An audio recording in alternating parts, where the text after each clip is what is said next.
When so much is taken, what remains? With so much gone, what continues?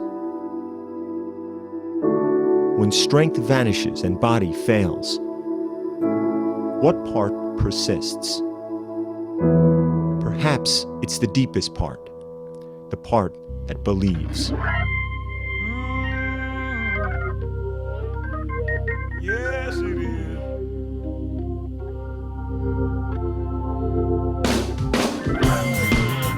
Believe means to me that I can basically do anything that I want to do if I put my mind to it and work hard at it.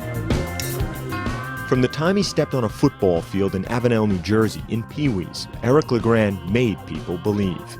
At Colonia High School, he grew into a two-way player, four-year starter, and full-time force.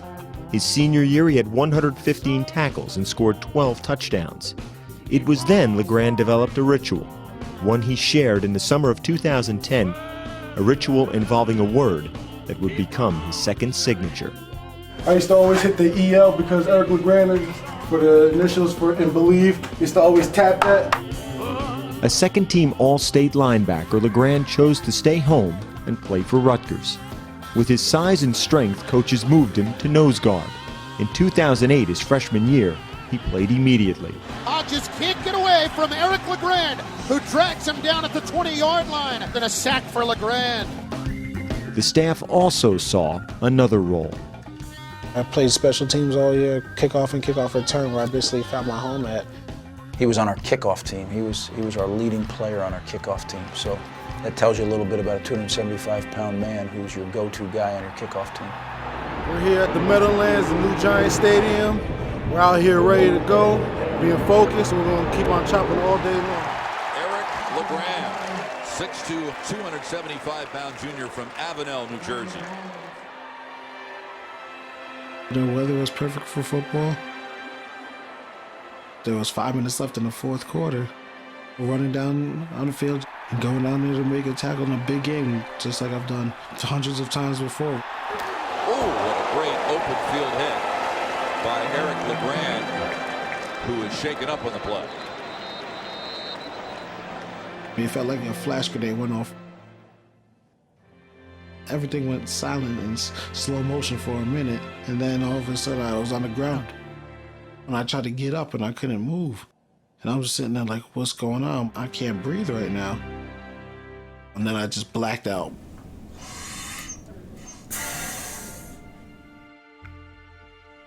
And they explained the whole thing. You fractured your C3, C4 vertebrae, and you were paralyzed. So I'll never be able to come off the ventilator, never be able to eat solid foods, never be able to walk again. They told me I'll never be able to live a normal life. I believe if we put the funding to it, you'll get these people, including me, out of these wheelchairs, and that's what I'm going to continue to do, to raise awareness and try to raise money through Team Legrand of the Chris Grandin Reed Foundation, so I can live my dream and going back to MetLife Stadium, getting back up and walking, running, or whatever I can off that field. We talked to Eric Legrand, former Rutgers player who unfortunately was paralyzed in 2010 trying to make a tackle in a game against Army. What have doctors told you about your ability or your efforts to try to walk again? You know, things have come back for me. I'm not where I want to be yet, but I'm still working hard to get there. That's trying to get back on my feet, you know, and leave everything else in God's hands. That day can't come soon enough.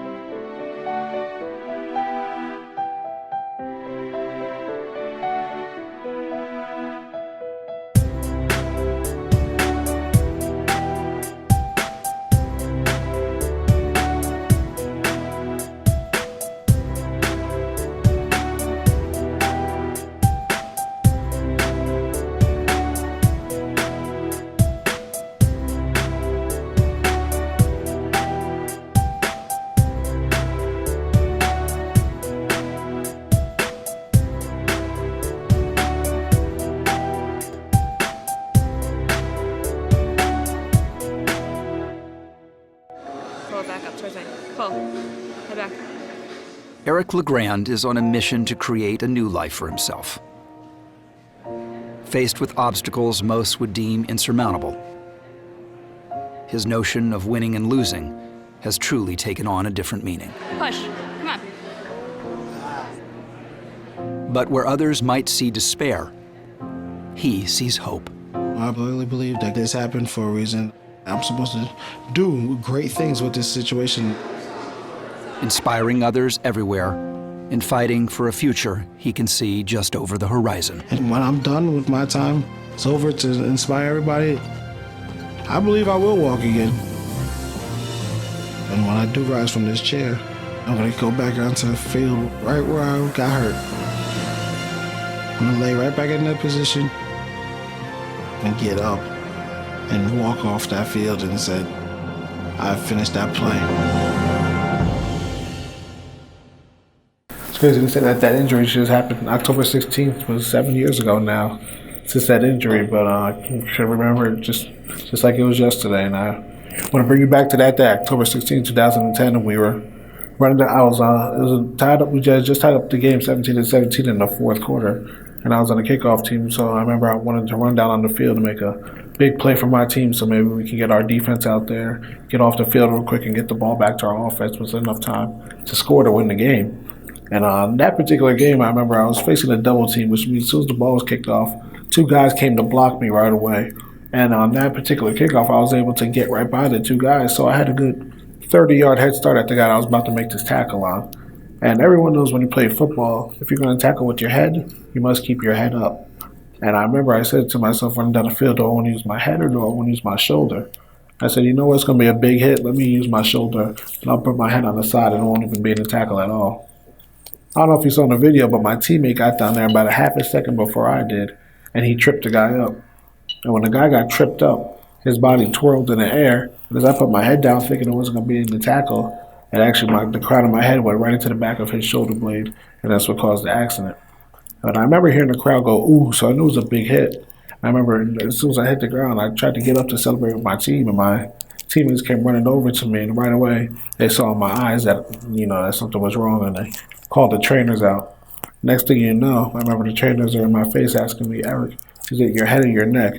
And at the time, all I could say was, I can't breathe.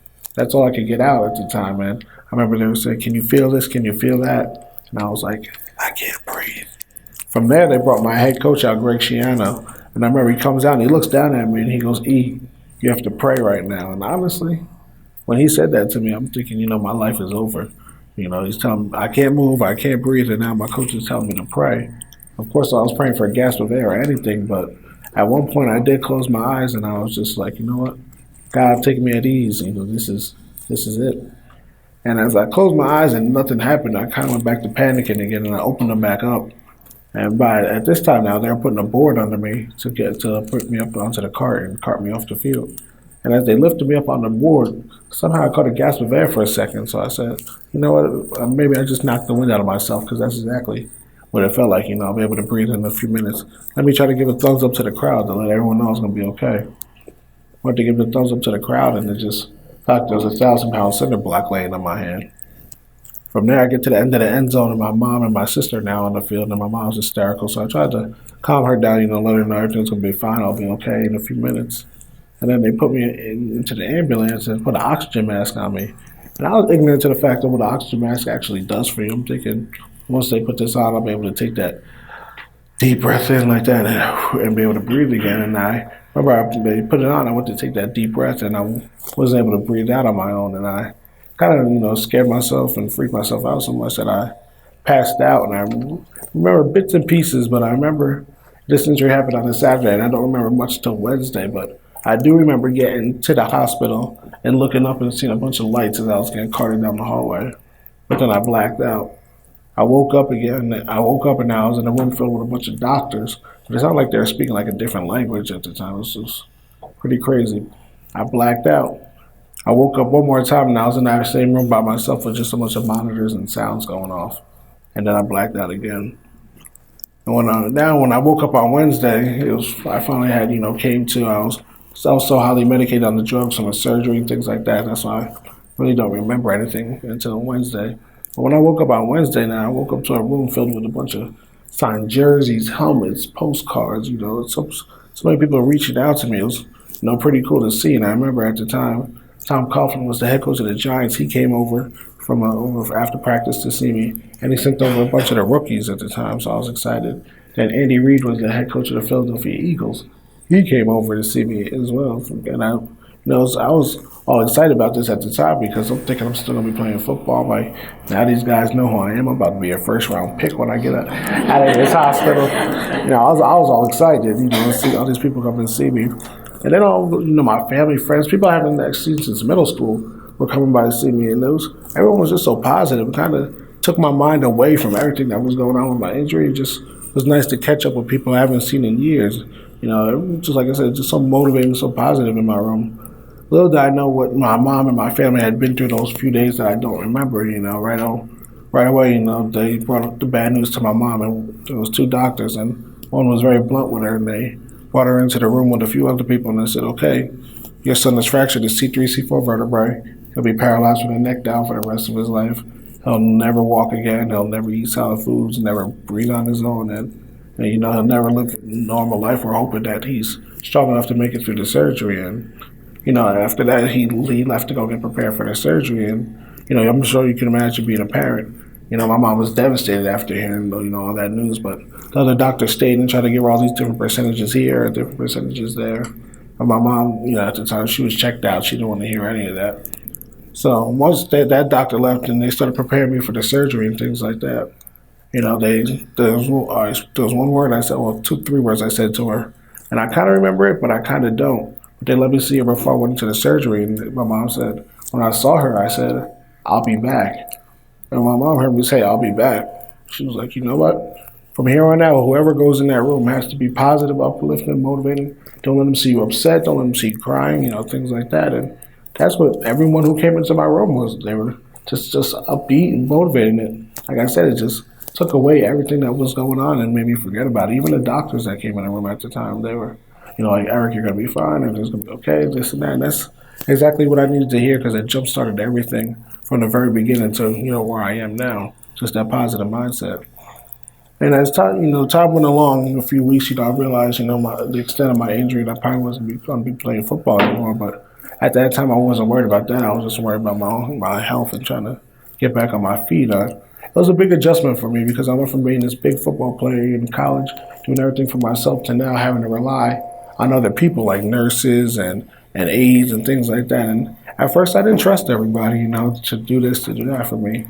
But I had to try to gain their trust, and was staying at Hackensack at the time when I got hurt. I was there for about 3.5 weeks, and I finally just gotten used to everybody as I was there. And now they come in the room and they tell me, Eric, we got to get you out of here. We're going to be going over to West Orange. We're going to be at Kessler Institute for the next 5 months to get you, into rehab, and so you can get back on your feet, walking again, things like that. And I remember I was just like, finally just got used to everybody. Now they want me to leave here. And I remember it was on November 3rd. It was a Wednesday.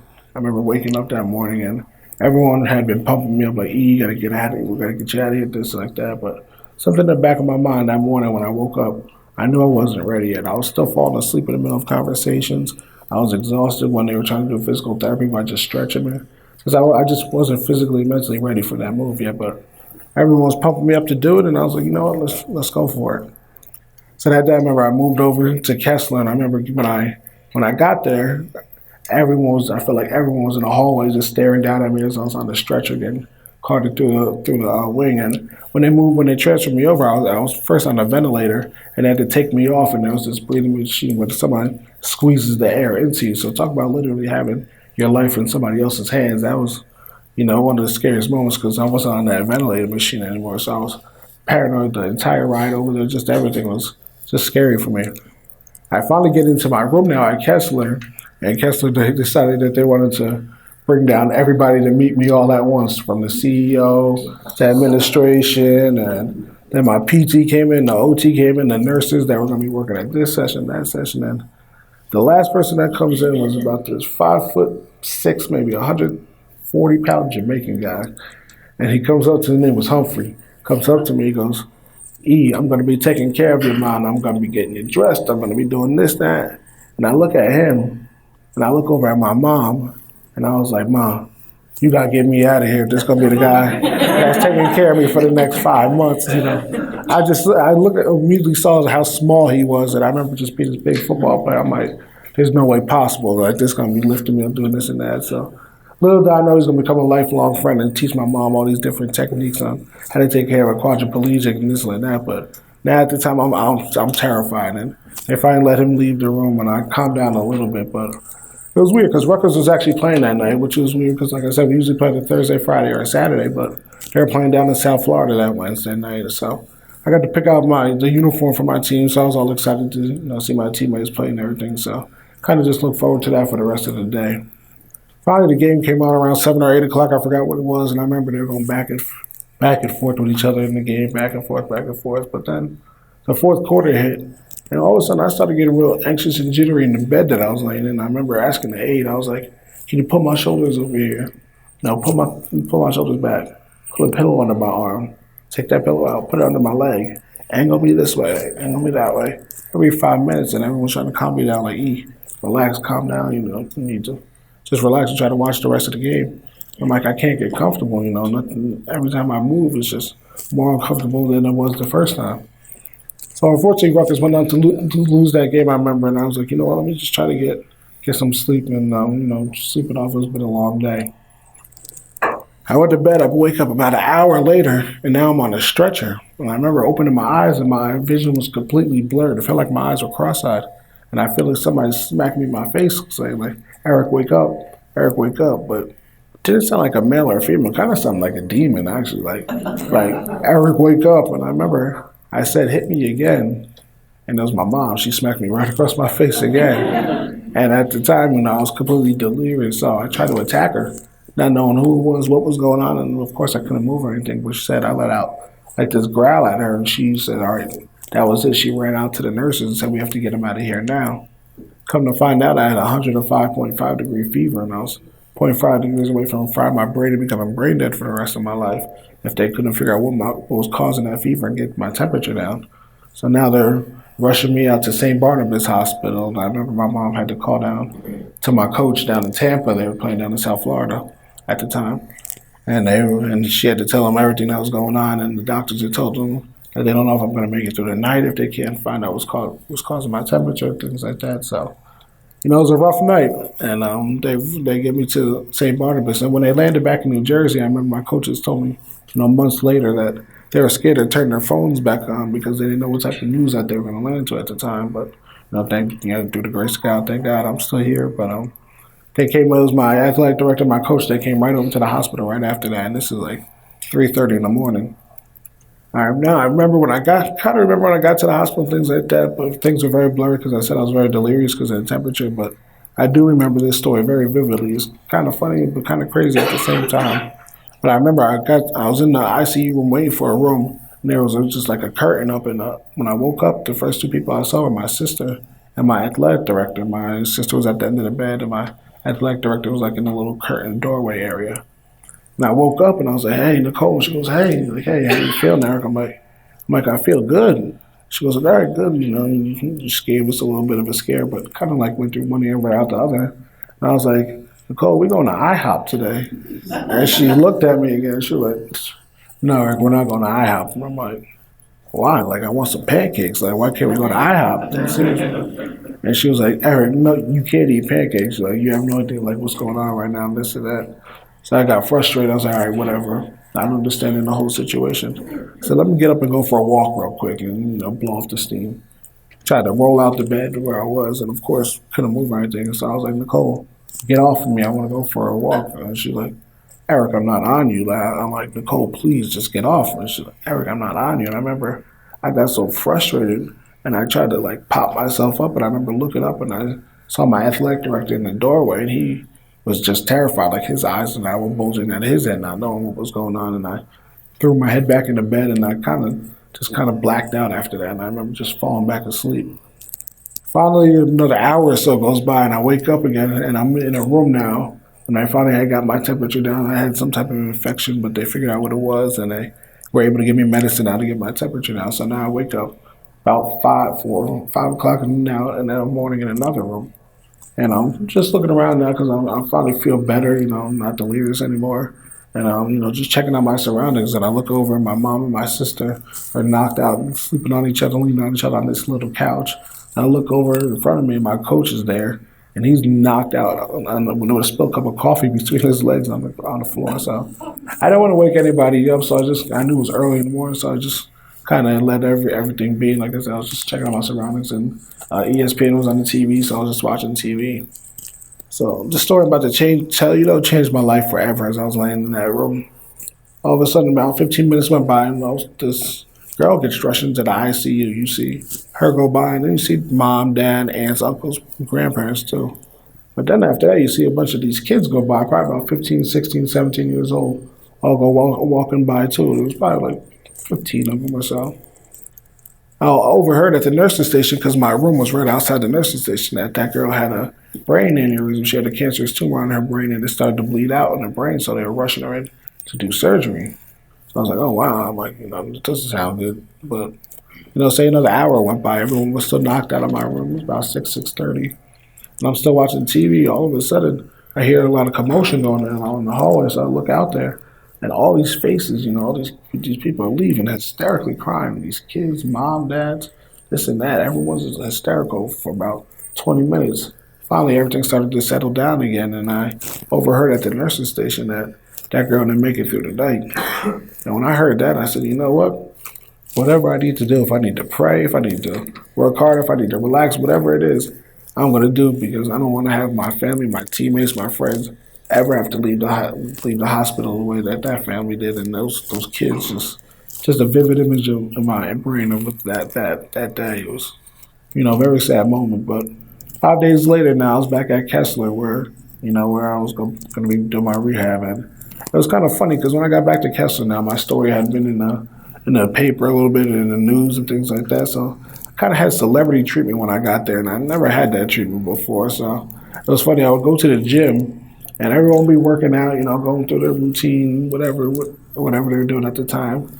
And I remember as soon as I came to the gym, it was like the record stopped playing, and everyone turned their head to the door like I was about to do a backflip as I came walking in. And everyone would just stop what they're doing and just get quiet, and they would stare at me come in, go all the way around everybody, and go to my back corner. And then as I got to my corner and turned around and settled, everyone would just turn their head and go back to doing whatever they were doing. It was kind of weird and awkward, but it went on for a solid 2 weeks without anybody saying a word to me, but just staring at me as I came through. Finally, after 2 weeks of doing the therapy with pretty much silence, when no one said anything to me, this kid Jermaine had the courage to come up to me. He was like, I know who you are and this and that. My name's Jermaine, blah, blah, blah. And, we hit it off right away. He was 22. I was 20 at the time. And I remember we just, like I said, hit it off right away. He became one of my good friends at Kessler. And he had his upper body so he can wheel himself around and things like that. And when I was at Kessler, I'm not going to lie to you, Rutgers, they did take care of me. They had my flat screen TV brought up to my room. They had my Xbox hooked up in the room. And they even had a satellite dish installed right on top of my room so I can get all the cable channels and everything at the time so I could watch all the TV. So let's say after therapy, my room was the hangout room. Everyone wanted to be in there.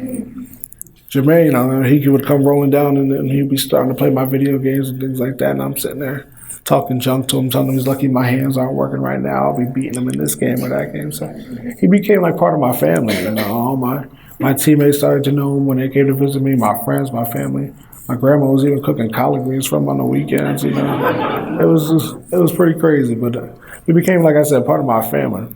So as time was going along, as our stay was going along, then I realized, I'm like, this guy knows everybody I know. Like, he knows all my family, this and that. I'm like, I don't know anything about him. So I finally had the courage to ask him his story, his situation, and everything. And it's kind of the craziest story I probably ever heard in my life. But he said one day he was walking, started to get real fatigued in his legs, and he didn't realize what was going on, so just let it go.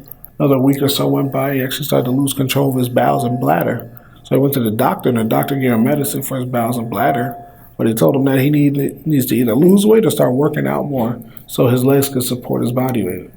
And you should have known that was a red flag right there, because he was a little bit overweight, probably about 5'8", 200 pounds. But at that size, you could still support your body weight. Say another month went by. He actually worked at Newark Airport. He said he sat down to eat lunch one day, and he never got back up again. They took him in finally to do the CAT scan and the MRIs and things like that. Come to find out, he had a cancerous tumor growing on the lower part of his spinal cord, which was cutting off all the signals to his lower extremities, which was causing his paralysis at the time. And at the time, they said that the tumor was, had grown to be at a size that if they wanted to operate on it, they would have to completely sever his spinal cord and he'll be paralyzed from the waist down for the rest of his life. So they went and they did the regular chemo and radiation to try to shrink the tumors and see if he'll gain back any, function to his lower extremities. And from there, he would be in it some days and out of it. There's other days it was, just in it as chemo treatments, would go. Be some days good, some days bad. So it was about 5 months into our stay in Kessler, and it was time for us to go home. And at the time, my house was in Woodbridge, Avenel, New Jersey, wasn't ready for me to move into, so I moved into my aunt's house down in Jackson. And I took a 2-week break from doing inpatient therapy in different part of the gym, this and that. So I was going to go to now outpatient therapy, which is a different part of the gym, of the whole building, with new therapists. It's just amped up to another level. So I took a 2-week break to get settled at home, this and that. And I came back now to start on a Friday, so I came in to do my evaluation before I actually started therapy. And as I rolled into the gym, there's this wheelchair clinic where people get fitted for their permanent chairs. And I look over and I saw Jermaine over there. So I rolled over to him. I was like, Jermaine, what's going on, man? I'm sorry I didn't get to say goodbye. You were in the hospital when I left. And I remember he turned and looked at me with the blankest stare in the world, like he had no idea who I was. Like we didn't just spend the last 5 months together and whatnot. I guess I was like, wow. Things have obviously taken a turn for the worse. So, his cancer had spread. His eyes were all messed up. It was just a sad situation. So I rolled over and I went over to do my evaluation, and he left a little bit earlier before I did. So I was like, all right, I'll catch him, on Monday or whatever, and then when he comes back. Okay, I remember I came back on Monday now to start up my therapy. And I remember I rolled over to the wheelchair clinic. People were like, hey, Jermaine got his new chair and everything. Like, yeah, he got fitted for his chair, but unfortunately he passed away over the weekend. And I remember saying when I heard that news, I said to myself right then and there, I'm like, you know what? I'll never complain about anything in this world again because, this kid would do anything just to be able to take care of himself, be able to make a home-cooked meal. I remember he was wearing the same clothes 4 days in a row. I was giving him clothes to wear. And I met his mom and dad towards the end of his stay at Kessler. I met his mom twice and his dad once. And it's just, he didn't have that support system. And I said, meanwhile, I got millions of people wishing me well, wanting to do this, wanting to do that, asking me, can I do this or can I do that? And maybe put things into perspective. And I said in life, you know what? We got to be appreciative for the things that we do have and don't focus on the things that we don't have. And if it's something that you want, then you work your butt off to get it. That's how I live my life each and every day. And it made me realize people say, how do you stay so motivated? How do you stay so driven? And honestly, I say it's the people that reach out to me on my social media platforms while I'm out and about that say, Eric, I ran 3 miles today because I know you do anything to run. Or, Eric, I went to the gym today because I know you do anything to be able to lift again. Or a little girl comes up to me and tells me she read my book because she wanted to do a book report on me, and I inspire her. It makes me realize, you know what? I am doing good in life, and I'm trying to help other people out day by day because in life, we're all going to face some type of adversity. Doesn't matter if you're 5 years old or if you're 65 years old. But how you handle it ultimately will define you as a person. And I'm not letting this wheelchair hold me back from doing anything that I want to do in my life. It was crazy that at the time, I had so many people giving to me that they're asking, how can we help you? And I'm sure most of you in here know who Christopher Reeve was, the original Superman, things like that. So, funny story, with the Christopher and Dana Reeve Foundation, they had approached my mom in the very beginning about helping out with, spinal cord injury things, anything that might need. I want to start a foundation, things like that one day. And I remember at the time now, as everyone's giving back, my mom was like, you want to start a foundation, the Christopher and Dana Reeve Foundation. They're asking, do you want to be partners with them? And I remember I was like, I keep on hearing that name, but Mom, who's Christopher and Dana Reeve? And she was like, are you kidding me? The original Superman, blah, blah, blah. I said, Mom, I was born in 1990. I don't know anything about him in the 70s and the 80s, things like that. So, did my research and everything. And I was just like, wow, I was taken back on who he was and how his foundation wanted to partner with me. So we were able to form Team Legrand of the Christopher and Dana Reeve Foundation of the fall of 2013, which is to raise money to find a cure for paralysis. And I can say it's been a blast because last Thursday, a week from today, a week ago, we went over the $1 million mark to raise money for spinal cord injury research. And I was inspired by Jermaine because I want to give him, people in my situation hope. The people that don't have the same platform that I have to be able to share their story, things like that. Be able to give him hope that one day he'll be able to take care of himself. So he motivated me to give back because, some people, they're in an unfortunate situation. I always say to people, no matter how bad we may think we may have it, someone always has it worse than us, no matter what. No matter how bad your situation may be, someone always has it worse than you. And it also leads me to a definition that I lived my life by that was embedded in our head at Rutgers. Our coach made us say every single day, and it's the definition of success. And it's the peace of mind you get knowing you did everything you could to be the best you can be. I'll say it one more time. It's the peace of mind you get knowing you did everything you could to be the best you can be. If you know you gave it your all at whatever it was, I say to the kids, if it was out on the football field, if it was doing your homework or helping your mom on a weekend, or for people more like you guys, if it was out on the field selling houses, whatever it is, working together as a team. If you know you gave it your all at whatever it is, you should be able to lay your head down on that pillow at night and sleep at ease because you say, you know what, I gave her my all and this is all I have, and there was nothing left I could give out there.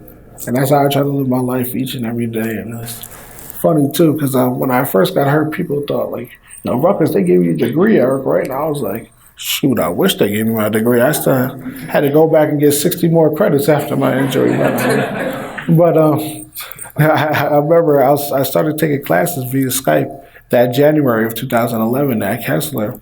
And I remember people would send me over the notes. I had a note taker for each class, but I would Skype into the 3-hour lecture, whatever it was. And after that, there was this software where I could do my paper, which was called Dragon Natural Speaking, which I could talk to the computer and things like that. And let me tell you, it's a lot easier to type a 5-page paper out than it is to talk to this Dragon Natural Speaking software. But I was able to talk to it, and I had to talk about 5-page papers and things like that. But I was able to graduate with my degree in labor relations in 2014 from Rutgers. So I always try to tell kids, I'm like, if I can do it without being able to write my hand down on a piece of paper, there's no excuse for anybody to be able to do whatever they want to do in life. Things have been harder. I had to have my mom drive me around here to bring me to this tutor or that tutor or this class or that class, but I was able to get it done, and I was able to graduate. Like I said, in life, don't ever let anything hold you back from anything you want to do. And I truly believe that one day I'm going to go back to MetLife Stadium and lay down on that 25-yard line and finish that last play. Now, hope you guys will all join me for that party because it's going to be a big party in New Jersey that day. So I thank you guys for letting me be able to share my story with you guys. And I said, don't let anything ever hold you back in life from whatever you want to do. It's just so like you're going to face adversity, go out there and handle it face on and be able to just take that adversity and say, I did whatever I was going to do, whatever was thrown at me. So thank you guys again.